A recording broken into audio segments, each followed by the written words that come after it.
नाव हर्षद दिलीप बोंदारडे। मी Lear automotive India private limited इथे as a employee म्हणून काम करतो।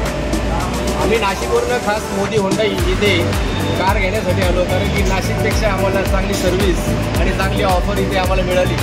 त्यासाठी आम्ही खास नाशिकवरून ठाणे इथे मोदी होंडा इथे आलो आणि त्यांनी आम्हाला खूप चांगलं एक्सप्लेन केलं आणि चांगली सर्व्हिस दिली, त्याबद्दल तिचे खूप आभार। थँक्यू।